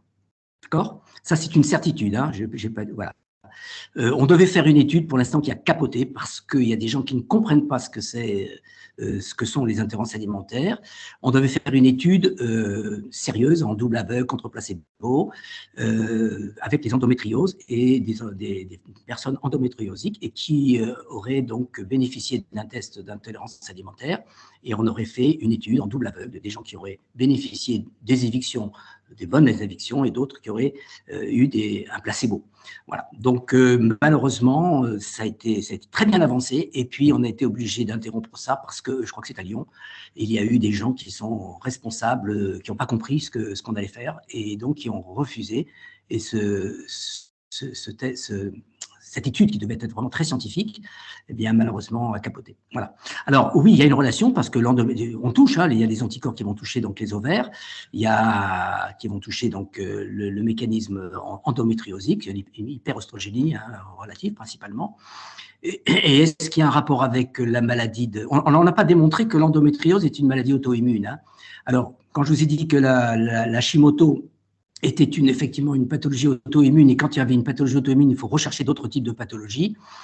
Je n'ai pas le chiffre exact de patients qui sont Hashimoto et qui sont endométriosiques en même temps. Il doit y en avoir parce que vous avez bien compris que la maladie d'Hashimoto, l'une des causes, c'était les oestrogènes qui bloquaient la IRE, hein, rappelez-vous, hein, voilà, qui bloquait donc une enzyme qui réprimait donc les réactions auto-immunes. Donc, il est tout à fait possible que, comme la maladie endométriosique est une pathologie éminemment hyperostrogénique, vous pouvez avoir une relation de cause à effet. Mais je n'ai pas l'étude pour vous dire exactement quel est le pourcentage de Hashimoto qui sont endométriosiques ou inversement. Ça, j'ai pas. Mais certainement qu'il y a une relation. Certainement qu'il y a une relation. Les oestrogènes ont une action sur les maladies auto-immunes. Donc, il y a certainement… C'est une étude à faire. Peut-être qu'elle existe. Il faut taper endométriose et maladie Hashimoto sur Internet. On va peut-être avoir des études. Je ne l'ai pas. Je ne peux pas répondre de manière plus précise. Mais il y a des grandes chances qu'il y ait une relation, oui. Bien. Merci beaucoup pour votre réponse. Une autre question, est-ce qu'à la ménopause, quand les œstrogènes baissent, les anticorps thyroïdiennes baissent aussi? Non. Non. Non, non, non, non. Non, non, vous pouvez avoir effectivement une pathologie, une maladie d'Hashimoto qui peut même se déclarer sur le tard. Non, non, les anticorps à 60 ans ou à 20 ans ou à 30 ans sont les mêmes. Enfin, je ne sais pas que sont les mêmes, mais on peut avoir des fortes positivités d'anticorps anti-TPO, anti-TG après la ménopause, hein, même s'il n'y a plus d'oestrogènes. Bon. Ce n'est pas pour autant que ça ne veut pas dire que les oestrogènes ne sont pas efficaces. Hein. N'interviennent pas d'une manière, qui serait responsable. Non, non, moi j'ai des patients qui ont dépassé la ménopause. Là. Beaucoup de patients qui viennent me voir pour Hashimoto, qui ont dépassé largement la ménopause et qui ont plus d'oestrogènes, bien évidemment, et qui sont très élevés en anticorps. Voilà. Mais il n'y a pas que les oestrogènes qui jouent, hein, mais les oestrogènes jouent certainement, mais il n'y a pas que, je vous l'ai dit, il y a quand même bien d'autres choses. Ok, merci. Question suivante. Est-ce que les seuils d'IgG sont les mêmes pour tous les aliments? Non, non, non, non, non, ça vient d'être changé là justement. Camille Lenners pourrait peut-être donc répondre. Depuis, je crois que c'est le 1er janvier 2023, donc c'est récent. Il y a maintenant chaque aliment à son échelle. C'était le cas au préalable, effectivement. On avait une positivité qui commençait à 7,5 microgrammes par millilitre. On devenait, ça c'était la couleur qui était verte, hein, normale ou blanche. Ensuite, on passait en couleur orange quand on était entre 7,5 jusqu'à 20 microgrammes. Et au-dessus de 20 microgrammes, on est en rouge, c'est-à-dire affection, une positivité importante quand on est en rouge au-dessus de 20. Maintenant, chaque aliment a sa propre échelle. Donc, on ne tient plus compte des 7,5, des 20, voilà. Donc, elle a sa propre échelle. Et ça, moi, je trouve que c'est un progrès. On individualise véritablement les sensibilités pour chaque aliment. Oui, peut-être je peux intervenir là. Oui. Bon, effectivement, donc les aliments ont tous, bon, pratiquement tous, un seuil différent parce que ils ont différents nombres d'épitopes, c'est-à-dire sites réactifs où ils peuvent fixer des anticorps. Donc, mais dans le passé, effectivement, donc on a choisi un seuil, mais ce qu'on avait fait, c'est qu'on a calculé un facteur de correction parce que bon, chaque aliment dans la distribution, c'est un peu comme une courbe de Gauss. Donc, avec des facteurs, on a superposé ces facteurs, ces courbes de Gauss pour avoir un seuil de positivité. Mais en fait, c'était une intervention sur un résultat et avec la nouvelle législation IVDR, c'est plus possible. Donc maintenant, dans le temps, on l'avait fait pour une interprétation plus facile en fin de compte, hein, pour avoir une vision plus simple sur un résultat. Mais comme j'ai dit, depuis janvier, donc on a changé le système. Donc maintenant, on a les concentrations individuelles pour chaque aliment, qui est à la limite plus correct. Bon, ça ne veut pas dire que les autres résultats n'étaient pas corrects, mais il y avait un calcul postérieur à la lecture qui maintenant n'est plus autorisé. Merci Camille pour ces précisions. Et alors, la dame qui a posé cette question demande où on peut trouver cette échelle. On vous l'enverra par mail, c'est dans les résultats. On vous enverra un exemple de résultat avec tous les seuils. Alors, nouvelle question pour le docteur Mussy. Donc, sans signe particulier, mais avec un terrain familial, feriez-vous le test pour prévenir une Hashimoto ou autre MAI et de combien d'aliments? Je pourrais répéter le début de la question? Sans signe particulier, mais avec un terrain familial MAI, feriez-vous le test pour prévenir une Hashimoto ou autre MAI? Et de combien d'aliments? Oui, oui, oui, bien sûr. Après, le problème des combien d'aliments, bon, moi, personnellement, je milite pour le test complet. Bon, je sais que c'est un problème financier aussi, parce que les tests, il faut quand même le reconnaître, sont un petit peu chers quand même. Et que, après, je dis aux gens, voilà, moi, en fonction de votre pathologie ou signe clinique, je préfère, quand il y a une maladie auto-immune, j'insiste toujours pour essayer d'avoir le test complet. Mais quand il y a des gens qui me disent, je n'ai pas les moyens d'acheter un test qui vaut 500 € ou un peu plus de 500 € pour 270 aliments, je vais chercher le test à 90 aliments, où c'est la moitié prix, et donc, voilà. Mais j'ai toujours une préférence, parce que je pourrais vous sortir un certain nombre de dossiers où les problèmes n'étaient pas dans les 90 aliments, mais dans les 180 qui manquaient. Voilà. Donc ça, j'en ai quand même un certain nombre, et je serais passé à côté d'un certain type de, certains cas particuliers, je serais passé à côté du problème si je n'avais pas fait le test complet. Je reconnais que je fais partie de ceux qui en font le plus dans les tests complets, mais la personne me dit non, je n'ai pas les moyens. Il y a un test 22 aliments, je considère qu'on ne voit pas grand-chose. Le test 44, on ne voit pas non plus énormément de choses. Le test 90, oui, on a 90 aliments qui, quand même, à peu près balaient l'ensemble des aliments les plus souvent consommés. Ça, c'est vrai, c'est vrai. Et puis, vous avez un test 180, je ne fais pas trop faire. Et puis, vous avez le test 270. Et là, c'est archi complet, on est sûr de ne pas passer à côté. Voilà. Donc, j'ai plus de 2700 patients qui ont fait le test complet, j'en ai 800 qui ont fait un test 134, c'est un autre test, mais le 90, j'en ai beaucoup moins. Mais s'il y a un problème financier, je ne discute pas, je dis on fait le test 90, il n'y a pas de problème. Voilà. Donc oui, il faut le faire. Quand on a des maladies auto-immunes, j'insiste pour faire les tests d'intolérance alimentaire, parce que pour moi, c'est une voie importante pour pouvoir essayer de régler. Parce que les intolérances alimentaires, ça règle tous les problèmes d'absorption, d'assimilation, d'absorption des aliments. C'est-à-dire, moi, faire les tests avant, comme je le faisais avant de connaître les tests, je testais le sélénium, je testais le zinc, je testais le coenzyme Q10, mais ça ne passe pas.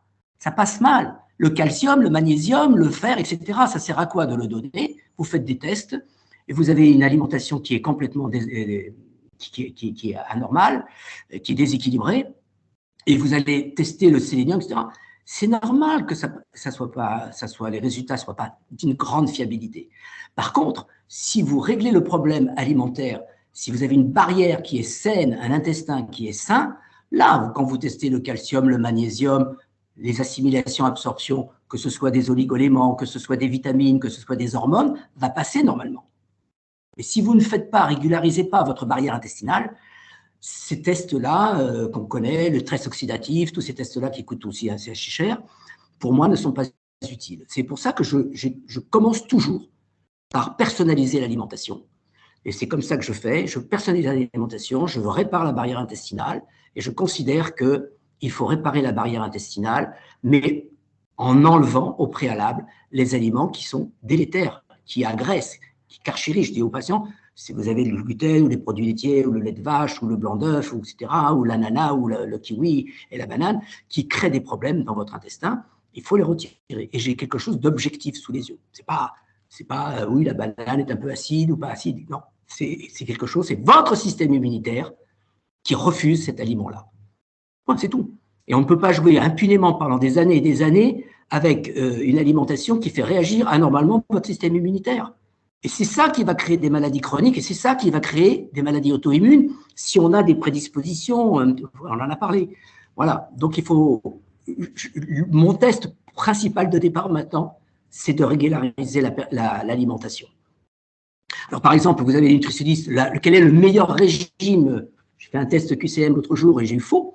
Parce que quel est le meilleur régime? Le régime méditerranéen. J'ai dit oui, c'est le meilleur régime au monde, le régime méditerranéen. Mais vous avez des gens qui sont intolérants à la chèvre, qui sont intolérants à la brebis, il y a des gens qui sont intolérants au curcuma, il y a des gens qui sont intolérants au gingembre, etc. Je lui dis stop. Moi, je vous dirai quel est votre régime alimentaire quand je saurai vos résultats. Pour l'instant, je ne sais pas dire. J'ai un dicton qui dit que je n'ai aucun a priori systématique contre un aliment, mais j'ai un doute sur tous.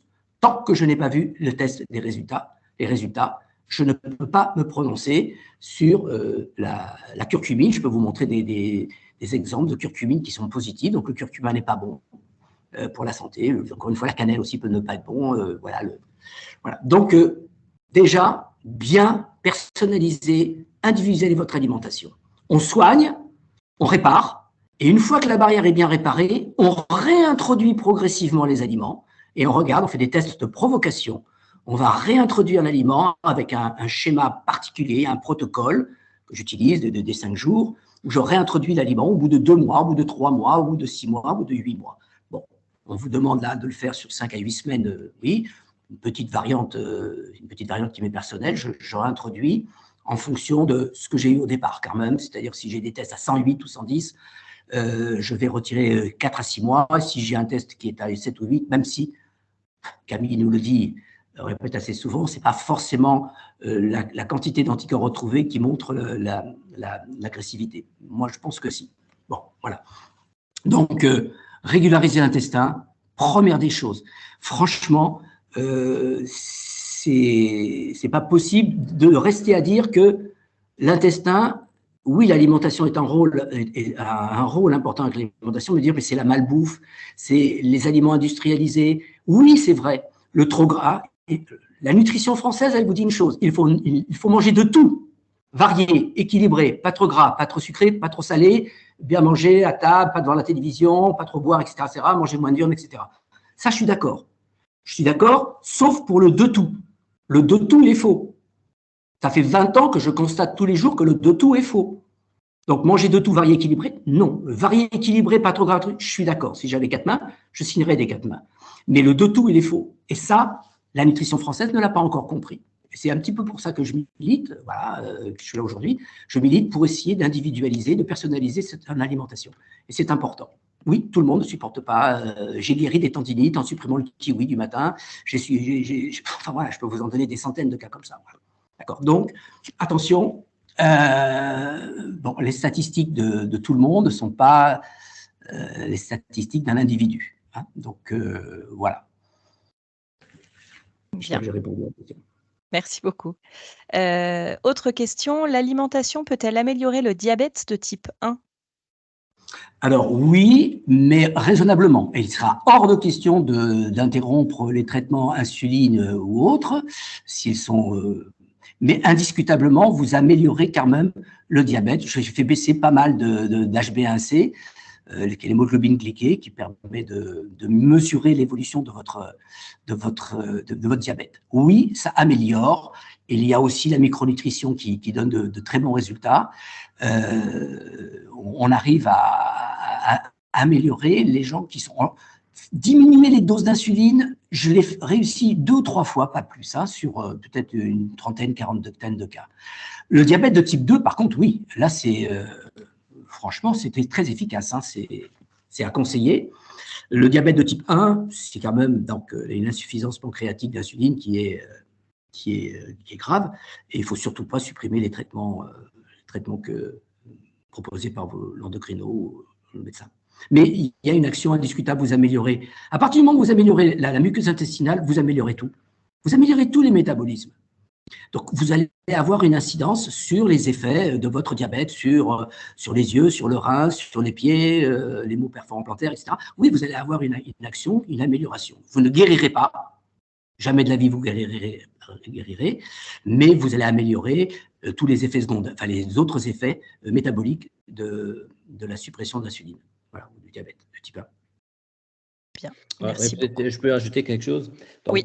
Dernièrement, donc, on a eu un cas qui nous a été montré par le professeur Ion, tu te rappelles bien, en Athènes, où elle a montré un petit gars qui a été hospitalisé avec des taux de glycémie extrêmement hauts. Et donc, il a eu deux types d'insuline, donc un en action rapide et un en action lente.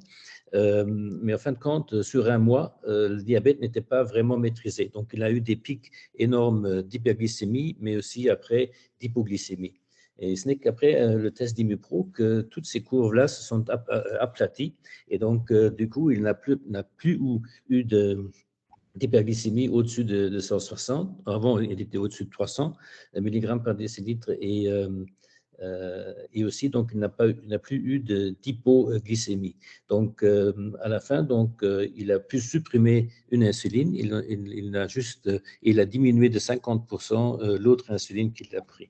Donc, ceci dit, bon, c'était un enfant. Donc, si vous pouvez traiter un cas précoce d'un diabète, donc qui a été diagnostiqué très précoce, vous avez une grande chance de l'aider et de le quasiment guérir.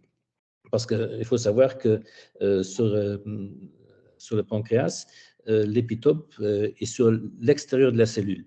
Donc, ce n'est pas comme dans la thyroïdite Hashimoto, où c'est à l'intérieur, mais là, c'est à l'extérieur. Donc, vous avez la réaction, surtout du lait et du gluten, qui peuvent se coller sur le pancréas et détruire le pancréas.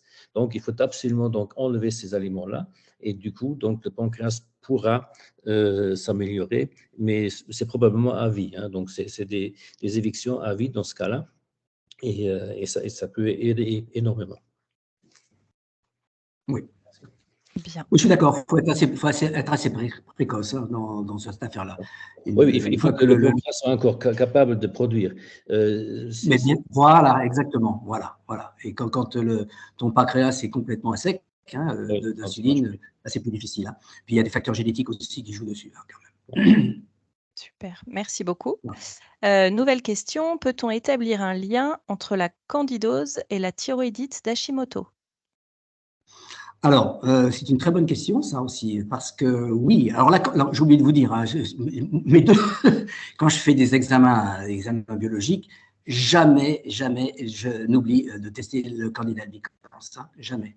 Voilà. Donc, le candidat albicans est un perturbateur de la muqueuse intestinale aussi important que les intolérances alimentaires. Hein. Il est grave. Donc, il est malheureusement un petit peu trop mésestimé par, je crois, l'ensemble du corps médical qui, souvent, les patients me disent « Oh là là, votre candidat albicans, tout le monde en a, vous inquiétez pas, c'est normal. » Je ne suis pas d'accord du tout. Le candidat albicans, c'est malheureusement un carchériseur de votre intestin et il a une action délétère sur l'intestin du même titre que peut l'avoir le gluten ou les produits laitiers. Et quand vous avez les deux ensemble, là, il faut vraiment tout traiter. Donc, moi, je traite souvent la barrière intestinale et je traite en même temps le candidat albicans quand il est positif. Je le fais sur les anticorps anti-candidat albicans. Ce n'est pas le meilleur test. Le meilleur test pour les médecins français, c'est de faire le test sur les selles. Mais moi, ça m'a toujours déçu, le test sur les selles, parce que les candidats albicans sont planqués dans le mucus qui est collé donc à la paroi intestinale. Et quand vous émettez des selles, les candidats albicans ne sont pas forcément visibles après au microscope. Et je pense que les anticorps, eux, montrent de toute façon, quand c'est très élevé, qu'il y a fatalement la présence de produits donc, du candidat albicans. Hein. Voilà. Donc, oui, le candidat albicans en relation avec la maladie d'Hashimoto, ce n'est pas obligatoire. Dans toutes les pathologies que j'ai de maladie d'Hashimoto, je n'ai pas toujours retrouvé le candidat albicans. Pas toujours, c'est peut-être dans 15 ou 20% des cas. Mais quand je le retrouve, c'est un facteur indiscutablement aggravant. Indiscutablement aggravant. Il faut impérativement s'occuper du candidat albicans et les intolérances alimentaires. C'est les deux choses qui, pour moi, priment. Il faut aussi éliminer les intolérances à l'histamine. On fait aussi, j'ai oublié de vous le dire, mais l'intolérance à l'histamine, qui est donc une intolérance, puisque c'est un déficit enzymatique. Il faut aussi le regarder aussi parce qu'il y aurait peut-être les aliments, donc du reste, dans le test ImuPro, quand vous faites le test complet, on vous propose le résultat du test du candidat albicans. Hein. Donc, ça peut être un outil intéressant. Moi, je fais aussi la sérologie française. Et quand les deux sont en accord en disant que vous avez un test positif, les Allemands me disent un test positif, et quand les Français me disent que le test est positif aussi, je traite à ce moment-là le candidat albicans. C'est important de faire les évinctions alimentaires. Alors, je rappelle que dans un candidat albicans, il faut, première des choses, avant toute chose, c'est de supprimer le sucre, hein, diminuer le sucre au maximum, hein, parce qu'il favorise le candidat albicans. C'est le moteur, c'est ce qui le stimule et qui le fait progresser et qui le fait développer. Donc, première chose, on diminue, on va sur des index glycémiques bas et on évite de manger trop sucré quand on a du candidat albicans. Alors, on essaie d'éviter les antibiotiques aussi, bien évidemment. Et voilà. Mais c'est très important. Candidat albicans, Hashimoto, il y a fatalement une relation entre les deux. Mais si vous n'avez pas le candidat albicans dans vos examens, il n'y a pas de raison de le traiter en dehors de ça.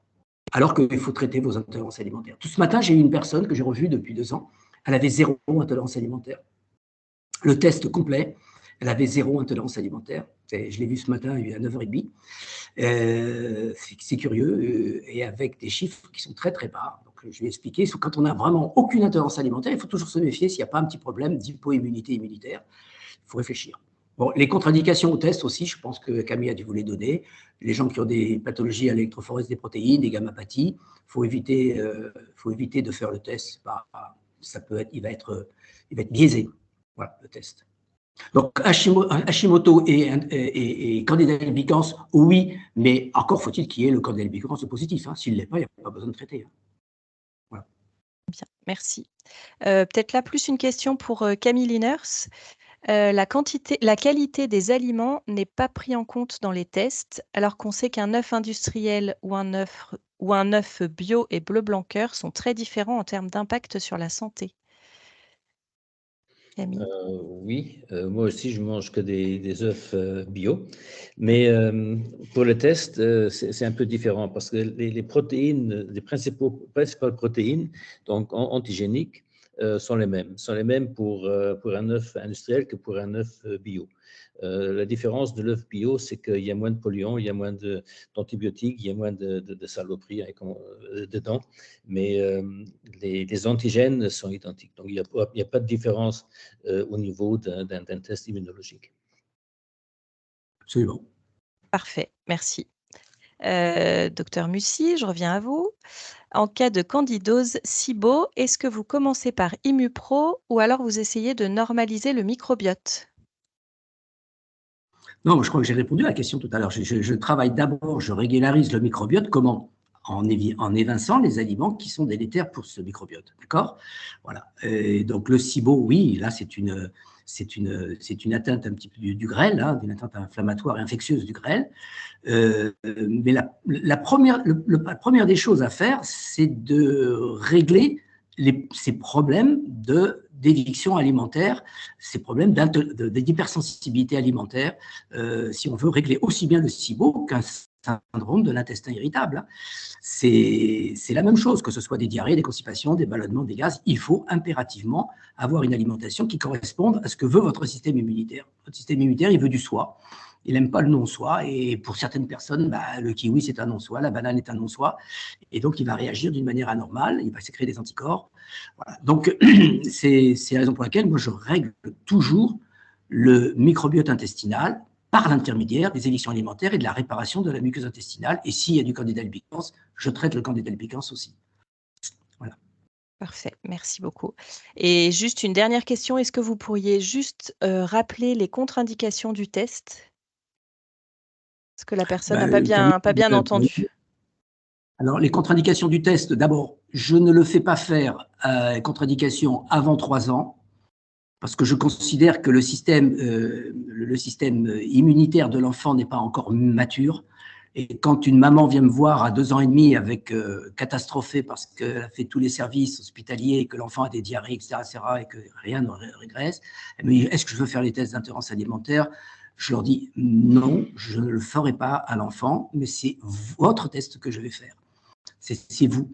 Autrement dit, je teste la maman jusqu'à 2 ans et demi, 3 ans, et donc je refuse de faire un test au départ d'un bébé. Il faut vraiment qu'elle insiste vraiment pour que je fasse le test. La deuxième, c'est ce qu'on appelle les gammapathies monoclonales, c'est-à-dire quand vous faites une électrophorèse des protéines, vous allez regarder si vous avez une pathologie, notamment monoclonale, sur certains anticorps.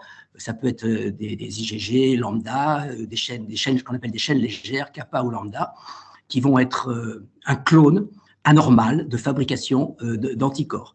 Et si vous avez une anomalie de fabrication des anticorps IgG, il est aberrant de faire un test donc qui va montrer l'augmentation des IgG dans le test ImmuPro ou un autre test. D'accord? Donc, il faut éviter de faire, dans les gens porteurs de gammapathie monoclonale, de faire comme il y a des maladies sévères de ça. Voilà. Mais il faut éviter de faire le test. Les enfants en bas âge, c'est principalement les deux choses. Je ne sais pas si Camille a d'autres. Moi, c'est les deux principales interdictions. Oui, il y a encore l'hypogammopathie, c'est-à-dire qu'il y a quand même un fermyle qui ne peut pas donc, produire assez d'anticorps. Donc, si les taux d'anticorps, des IgG totaux, disons, sont nettement en dessous des valeurs de référence, on risque de ne rien trouver non plus. Donc, vraiment, des gens qui sont atteints d'une hypogammopathie, il ne faut pas faire le test. C'est ça, mais on a ça par l'électrophorèse des protéines, entre autres, on peut faire les IgA, AMDE, mais dans l'électrophorèse des protéines, on a le pourcentage et le taux des gamma-globulines, et effectivement, s'il y a une hypogamma-globulinémie, ce n'est pas très justifié de faire le test des intolérances. Des sensibilités. Oui, je me fais prendre à chaque fois. Bon, sinon, ce que je recommande toujours, c'est si un patient est en traitement immunosuppressif, de faire un taux d'IgG total pour voir si on est bien dans les valeurs de référence pour faire le test. Oui, tout à fait. Tout à fait. Parfait. Eh bien, écoutez, je crois qu'on arrive au bout de toutes les questions. C'est vrai? Bon. Ouais. S'il y en a une petite dernière, allez-y, c'est le moment. Sinon, merci beaucoup, Docteur Mussy, pour ce webinaire. Merci pour votre temps. C'était très instructif, très clair et très complet.